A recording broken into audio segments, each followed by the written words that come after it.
2025년 3월 오늘 12일입니다. 수요예배 하이델베르크 요리문답 2번입니다. 이 문답을 보시며 제가 이제 부제를 달기를 복된 인생으로 한번 달아봤습니다. 우리 지난 수요일에는 우리가 살아서나 죽어서나 우리의 위로가 있다고 말씀을 드렸지요. 위로라고 하면 우리보다도 더 힘이 있고 더 강력하신 분이 우리에게 주시는 것입니다. 단순히 친구들끼리 만나 공감하고 같이 먹고 다른 어떤 스트레스를 푸는 것 그 정도까지라 했지요. 위로, 성경에서 말하는 안위라고 하면 우리의 힘겨움과 어려움을 알아주고 해결해 주는 것까지입니다. 그것까지를 안위라고 합니다. 그렇기 때문에 우리에게 있어서의 안위는 단순히 우리의 얘기 들어주고 같이 공감해 주는 것이 아니라 우리의 모든 것을 아시며 그 길을 책임져 주시는 것입니다. 그러하기에 우리에게 있어서 절대적으로 힘든 일, 어려운 일, 심지어 생명의 위협이 있다 할지라도 이 땅에서는 위협일 수 있으나 하나님의 크신 뜻 아래, 하나님의 그 계획 아래 우리가 있음을 알고 살아가는 것이죠. 그러하기에 하나님을 바라며 우리가 평안함을 얻고 안위를 누린다라고 말씀을 드렸습니다. 성경에서 말하는 안위는 그것이다 그랬어요.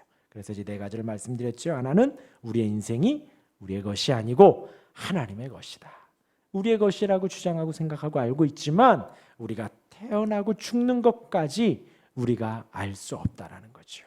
우리가 정한 것이 단 하나도 없다고 말씀드렸습니다. 그러하니 우리의 인생의 주인이 하나님이심이 우리에게 위로가 됩니다. 그리고 삼위 하나님이 우리에게 위로가 된다 그랬지요. 성자 하나님께서 우리의 죄를 용서해 주십니다. 우리의 연약함을 덮어 주십니다. 우리의 부족함을 온전케 해 주십니다. 또한 성부 하나님께서 우리의 인생을 인도하시죠. 심지어 머리털 하나 떨어지는 것도 하나님이 허락하셔야 된다라고 말씀을 드렸습니다. 그것이 얼마나 큰 위로가 되는지요. 또 성령 하나님이 우리 가운데 함께 하셔서 우리에게 확신을 준다 했습니다. 방금 말씀드린 성자의 위로, 성부의 위로가 성령 하나님의 인도하심 아래 우리에게 굳건하게 오는 것이지요. 이러한 위로에 대해서 나누었지요. 그리고 오늘은 그 다음으로 우리가 알아야 할 것에 대해서 나누려고 합니다. 이문 하이델베르크 요리문답 이문이고요. 답인데요. 이 오늘 나누는 이것은 사실 이제부터 129문까지 있는 하이델베르크 요리문답 전체에 대한 세 개의 단락으로 나누는 구성이라고 알 수 있습니다. 그러기에 오늘 내용 잘 기억하시고 앞으로 이제 한문 한문 볼 때에 이게 여기쯤 왔구나 여기쯤 왔구나 하고 생각을 해보시면 될 것 같습니다. 전체 구성을 세 가지로 나누었다 했어요. 우리 한번 이 문과 답을 읽어보겠습니다. 제가 문을 읽으면 여러분들이 답을 큰 소리로 읽어주시면 됩니다. 하이델베르크 이문입니다. 이러한 위로 가운데 복된 인생으로 살고 죽기 위하여 당신은 무엇을 알아야 합니까? 시작.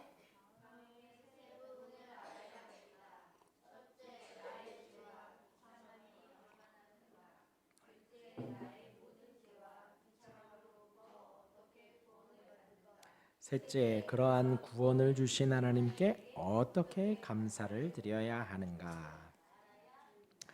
이 문과 답을 이제 보면서 이 문의 시작이 뭐냐면요. 이러한 위로 가운데 복된 인생. 이제 지난주에 위로에 대해서 나누었죠. 위로에 대해서 그 위로를 안다면 그 인생이 복된 인생이라는 것이에요.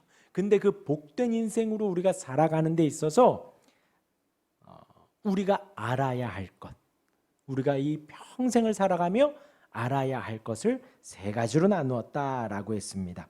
그렇기 때문에 이제 첫 번째는 나의 비참함이 얼마나 큰가를 우리가 알아야 하고, 두 번째는 그러면 그 비참함 속에서 우리가 어떻게 구원을 받는가, 구원받는 삶은 무엇인가를 두 번째로 알아야 하고, 세 번째로 그러면 그렇게 구원받는 삶 속에서 우리가 어떻게 살아가는가, 어떻게 감사하는가가 세 번째가 되어집니다.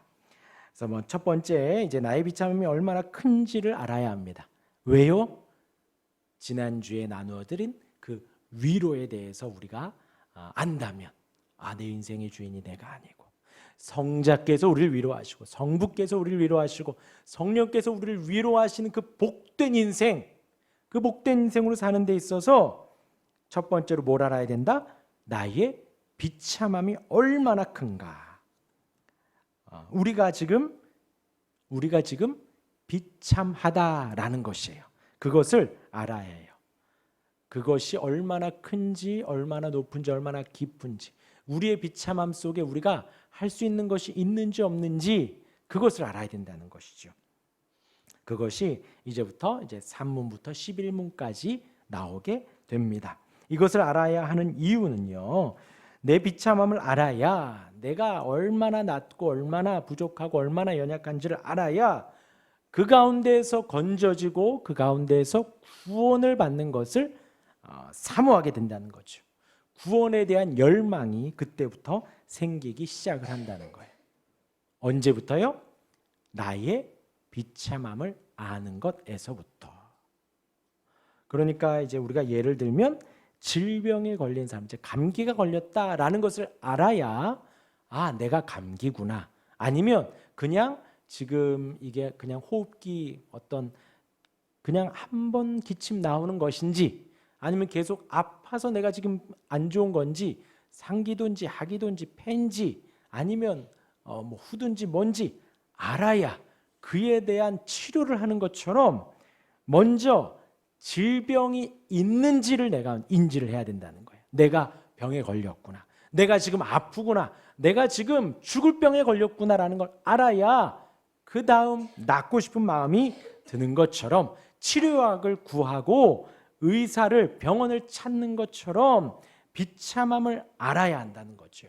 비참함을 알지 못하면 구원을 바라지도 않고 구원을 구하지도 않게 되는 거예요.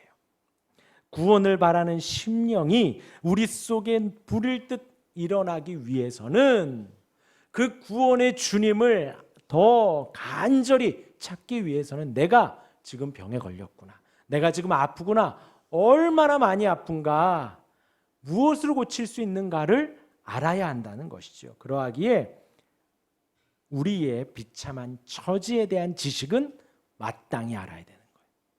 내가 얼마나 비참한지 이제 앞으로 3문에서 11문까지 그것을 말해준다는 거예요. 우리가 얼마나 보잘것없는지. 그래서 마태복음 9장 12절에 보면요, 예수께서 들으시고 이르시되 건강한 자에게는 의사가 쓸데없고 병든 자에게라야 쓸데있느니라. 예수님 말씀하신 거죠. 예수님이 필요한 것을 알려면 내가 예수님이 필요한 것을 알아야 된다는 거죠. 또 이제 앞에는 기록되어 있지 않지만 로마서 3장 9절에서 18절까지 보면요, 잘 들어보세요. 그러면 어떠하냐? 우리는 나으냐? 결코 아니라 유대인이나 헬라인이나 다 죄 아래에 있다고 우리가 이미 선언하였다. 다 죄 아래에 있다라는 거예요. 죄 아래에 있어서 무엇이냐? 기록된 바 의인은 없나니 하나도 없으며. 근데 이제 우리가 세상을 살면서 어떻게 산다는 거예요? 우리가 의인인 줄 알고 살아가는 거예요. 우리가 착하다, 선하다, 우리가 옳다고 살아가는 거예요. 근데 성경은 뭐라고요? 의인은 없나니 하나도 없고 깨닫는 자도 없고 하나님을 찾는 자도 없다. 이 말이 정말 맞죠. 깨닫는 자 없어요. 말씀을 깨달으려 하지도 않고 깨닫고 싶지도 않고 하나님을 찾으려 하지도 않고 찾는 자도 사실 없다는 것입니다. 다 치우쳐 함께 무익하게 되고 선을 행하는 자는 없나니 하나도 없도다. 선을 행하는 자가 하나도 없다라는 것입니다. 그들의 목구멍은 열린 무덤이요 그 혀로는 속임을 일삼으며 그 입술에는 독사의 독이 있고. 그 입술에서 선함이 나오는 게 아니라, 하나님을 찬양하는 것이 아니라, 하나님을 향한 지식이 나오는 것이 아니라 뭐가 나온다고요? 속임이 나오고 독사의 독이 나온다라는 거예요. 그 입에는 저주와 악독이 가득하고 그 발은 피 흘리는데 빠른지라 파멸과 고생의 길이 있어 평강의 길을 알지 못하였고 그들의 눈앞에 하나님을 두려워함이 없느니라 함과 같으니라. 이것이 바로 우리 인생의 처지라는 거예요. 우리의 마땅한 모습이다라는 거죠. 로마서 3장 9절에서 18절까지의 말씀입니다. 방금 말씀드린 그 내용 중에서 우리가 해당 사항이 없는 게 하나도 없습니다. 세상 사람들도 마찬가지예요. 다 자기가 건강한 줄 알고 자기가 옳은 줄 알고 다 착한 줄 알지요. 그러나 거기에 자유한 사람은 없습니다. 그것을 알아야 한다는 거예요. 내가 얼마나 보잘것없는지, 내가 얼마나 죄가 가득한지, 내 입술이 얼마나 열린 무덤인지, 속이고 있는지, 독사의 독이 가득한지를 알아야 한다는 것이지요. 두 번째로 그 비참한 처지를 알아야 하는 이유는 뭐냐면, 알아야 하나님을 찾고요. 첫 번째. 두 번째로 알아야 그 구원이 얼마나 큰지도 아는 거예요. 그 구원이 얼마나 감사한지도 알게 되는 거예요. 사실 우리에게 있어서 뭐 긍정의 힘이라는 걸 많이 들어봤죠. 근데 긍정의 힘에 있어서 또 같이 가는 게 뭐냐면 긍정의 말 하면서 감사예요. 감사. 그러니까 그들이 하는 주장은 뭐냐면 그냥 감사하라는 거예요. 좋은 말 하라는 거예요. 그러면 좋은 일이 생기고 감사한 일이 생긴다라는 거죠. 지금 여기에선 그걸 말하는 게 아니에요. 단순히 내 마음이 편해서 감사, 또 앞으로 뭔가를 주실 것이니까 감사, 혹은 주일에 교회 오니까 감사, 뭐 주일에 예배하고 그러면 천국 갈 수 있다니 잘 모르겠지만 아무튼 감사, 그것을 말하는 것이 아니에요. 감사라면 절대적인 감사, 우리가 주님께 온전히 할 수 있는 감사가 무엇이냐? 우리가 얼마나 비참한지를 알아야 거기에서 내가 구원받았구나, 적나라하게 내가 죽었구나, 내가 주님 없이는 죽은 인생이구나 라는 걸 알아야 주님 때문에 산 인생인 걸 안다는 것이지요. 내가 너무나도 악하구나 라는 걸 알아야 주님 때문에 내가 선을 쫓으며 사는구나를 안다는 거예요. 내가 하나님을 찾는 것이 하나도 없구나 라는 것을 알아야 주님 때문에 내가 하나님을 갈망하고 찾고 있구나를 알고 그것에 대해서 구체적으로 감사할 수 있다는 것입니다. 두 번째고 세 번째로 우리의 비참함을 알아야 복음이 우리에게 유익이 됩니다. 복음이 내가 얼마나 비참한지를 알아야 복음이 우리에게 유익이 됩니다. 복음이라 하면 복된 소식이죠. 복음이라 하면 진리입니다. 시대가 변해도 또 문화가 변해도 남녀, 노소 누군가 변해도 변하지 않는 것이 진리이지요. 그 진리는 신구약 성경입니다. 또 복음은 그 신구약 성경이 증거하는 바는 바로 예수 그리스도이지요. 또 성경이 신구약 성경이 말하는 바는 하나님이 통치하시고 다스리신다라는 것입니다.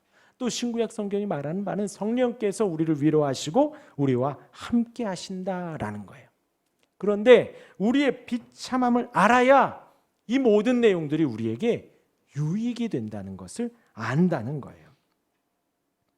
그런데 그러지 않고 나의 비참함에 대한 깨달음은 없고 나의 부족함과 나의 죄성과 나의 연약함에 대한 이러한 것은 없는 가운데에 방금 말씀드린 하나님의 섭리와 예수님의 은혜와 성령의 함께 하심만 증거하게 되면 우리가 마치 진주를 돼지에게 던지는 것과 같다는 거예요.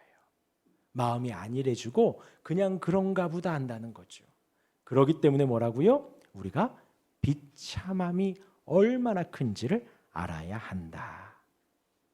이것이 이제 첫 번째입니다. 정리하면 비참함을 아는 것은 자신의 위치를 아는 것입니다. 자신의 위치를 알아야 복음 앞에 회개하게 되고 복음으로 돌아서게 됩니다. 그런 복음이어야 은혜라고 감사할 수 있다라는 거예요. 그렇지 않고 그냥 은혜만을 선포하면 더욱 부주의하게 되고 더욱 완악하게 된다는 거예요. 마치 진주를 돼지에게 던지는 것처럼. 돼지가 이 진주의 귀함을 알까요? 예, 아무리 고가의 요즘 가장 비싸다는 금, 순금을 돼지 목에다가 걸어준다 한들 돼지가 감사할 수 있을까요? 아니요. 비참함과 연약함을 모르는 것은 바로 그와 같다는 거예요. 나에게 있는 이 복음이, 나에게 있는 이 예수 그리스도의 은혜가, 하나님의 함께 하심이 얼마나 귀하고 복된지를 알 수가 있다라는 것입니다. 그래서 첫 번째로 비참함을 알아야 한다는 거예요. 이제 두 번째로 그런 비참함에서 우리가 어떻게 구원을 받게 될까요? 사실 답은 간단해요. 우리가 늘 듣는 예수 그리스도로 인해서 구원을 받습니다. 그렇죠? 그것에 대한 내용이 12문에서 이제 85문까지 이어집니다. 우리를 구원하는 그 지식에 대해서, 올바른 지식, 참된 지식에 대해서 이제 12문에서 85문까지 이야기를 하려는 거예요. 당연히 예수님에 대해서 배웁니다. 그러면서 우리가 믿는 바가 무엇인지, 사랑하는 성도들이여 여러분은 무엇을 믿습니까? 라고 목사가 묻고 세상 사람들이 물으면 여러분들은 뭐라고 답하시겠어요? 뭐라고 답하시겠어요? 우리가 예배 때마다 하는 것 뭐라고 답하시겠어요? 오늘도 한 것. 그렇죠. 그거예요. 그것을 이제 12문에서 85문까지의 내용으로 우리가 나누게 됩니다. 그러한 모든 내용들은 다 말씀에 근거한 것입니다. 곧 우리가 구원받기 위해서는 우리 사람들 스스로 만들어낸 내용들을 배워가는 것이 아니라 성경에 기록된 내용들을 배워야 한다는 거지요. 그런데 이렇게 예수 그리스도에 대해서 사도신경, 성부, 성자, 성령 하나님에 대해서, 예수님의 탄생과 죽으심에 대해서, 또 교회에 대해서, 성령에 대해서 우리가 체계적으로 성경에 나와 있는 내용들을 배우지 않으면 우리 각자는 어떻게 되느냐? 하나님을 찾는 게 아니라 내 안에서 구원의 내용들을 찾아가려고 하는 아주 안 좋은 습성들이 있는 거예요. 아까도 말했죠. 하나님을 찾는 것이 단 하나도 없다라는 거예요. 우리는 우리 안에서 스스로 구원하려고 여러 가지 방법들을 생각해냅니다. 여러 가지를 의지하려고 하는 거예요. 구원이라는 거창한 단어를 썼지만 사실 우리가 매일매일 살아가며 마음의 불안함과 어려움과 힘듦과 여러 가지 삶의 버거운 것들을 다 하나님 아닌 다른 것들에 의지하고 있다는 거죠. 내가 만들어낸 하나님, 내가 의지하는 하나님에게 하나하나 내어 맡기며 그냥 스스로 신앙생활을 해간다는 거예요. 거기에서 괜찮아, 하나님이 이렇게 은혜 주신 것 같아 라고 스스로 위로하면서 그렇게 하나님을 찾아가는 거예요. 하나님을 의지하는 거예요. 하나님 아닌 그런 것에서 위로를 받고 만족하고 있다라는 거죠. 그렇게 우리는 서로가 사람이 하나님 아닌 다른 것들에 대한 그 구원을 찾게 됩니다. 그렇게 성경에서 우리가 구원받는 방법을 알아가야 한다는 거예요. 그 비참함에서 어떻게 구원받는지, 우리를 구원하신 하나님이 어떠한 분이신지 아주 이제 85문, 12문에서 85문까지 나누게 됩니다. 그래야 우리가 감사하게 되는 거예요. 진정 감사할 수 있고 내가 어떤 은혜를 받았는지 풍성하게 알아갈 수가 있는 거죠. 그것을 모르면 감사할 수도 없습니다. 이제 마지막으로 세 번째, 이렇게 구원을 주신 하나님께 어떻게 감사를 드리나? 다시 말하면 구원받은 성도가 어떻게 살아가야 하는가? 아까 어디에서 구원받는다 그랬죠? 비참함에서. 우리의 비참함에서 어떻게 구원을 받는가? 그리고 구원받는 그 하나님에 대한 놀라운 지식들을 가르쳐주고 구원받은 성도들이 이제 어떻게 살아가는가? 86문부터 129문까지 나누게 됩니다. 우리의 인생이 우리의 것이 아니고 하나님의 것이고 그 은혜 가운데 하나님의 은혜로 영생을 얻고 죄 용서함을 받고 혹은 치유를 받고 평생 감사하며 살아갑니다. 어떻게 사느냐 이거예요. 거기에서 이제 우리가 선행에 대해서 나오고요. 86문이 시작되면서 선행하면 딱 뭐가 떠올라야 돼요. 하준아, 뭐가 떠오를까? 우리가 예배 때마다, 주일 예배 때마다 하는 거. 선행. 주일 예배 때에 주일 예배 때에 세 글자야. 아까 사도신경 했지. 네 글자 사도신경. 그 다음에 우리가 세 글자 뭐 하지? 그렇지요. 십계명을 하죠. 십계명 안에 우리가 신앙생활 어떻게 해야 되는지, 우리가 이 세상을 어떻게 살아가야 하는지 하나님이 다 알려주셨다라는 거예요. 기독교 백화점 가구 서점에 가면 기독교 관련된 책들이 나오고 이렇게 살았다, 이렇게 살았다, 많은 책들이 나오지만 사실 다 그 안에 다 들어있는 내용들입니다. 하나님을 우리가 어떻게 섬겨야 하는가? 하나님 한 분만을 섬겨야 되고, 우상을 두지 말고, 하나님의 이름 망령되이 일컫지 말고, 또 우리가 안식일, 주일을 거룩하게 지켜가야 되죠. 그리고 우리가 세상을 사랑하며 제일 먼저 누구를 공경해요? 이웃을 사랑하며 제일 먼저 누구를 공경해요? 이웃의 제일 첫 번째 누구? 공경. 누구를? 그렇죠. 부모를 공경하고, 살인하지 말고, 간음하지 말고, 도둑질하지 말고, 거짓말하지 말고, 탐내지 말고 세상을 살아가며 그렇게 살아가라는 거예요. 그런데 사실 이 십계명의 내용은 성도가 지켜야 하는 내용이기도 하지만 기본적인 세상을 사는 도덕 윤리이기도 합니다. 그러하기에 이 십계명의 내용은 우리 믿는 성도들에게도 해당이 되지만 믿지 않는 온 인류 가운데에도 해당되는 내용입니다. 구원을 받은 우리가 어떻게 감사하며 살아가는가? 그 십계명에 대해서 나누고요. 성찬, 세례에 대해서도 나누며, 그 다음에 우리가 기도를 어떻게 해야 될까? 하고 뭘 나눌까요? 네 글자인가 세 글자인가? 그거 맞아. 사도신경 나왔고 십계명 나오고, 그렇죠. 주기도문 나누면서 이제 하이델베르크 요리문답은 끝이 나게 됩니다. 우리가 어떻게 기도해야 하는지. 자, 우리가 배우는 비참함, 그 비참함의 모습을 보고 그것에서부터 우리의 구원은 시작을 합니다. 구원을 사모하고, 주님을 사모하고, 구원받은 우리가 감사하며 성도로 살아가는 삶, 이 세 가지 모두 성경에서 말하는 바입니다. 절대로 사람이 자의적으로 만들거나 누군가가 스스로 만들어낸, 고안해낸 이론이 아니라는 거예요. 성경에서 나온 것이고, 성경에서 우리에게 요구하는 바이고, 성경이 증거하고 있는 바들을 우리가 이렇게 체계적으로 나누어서 배우고 있다라는 것이지요.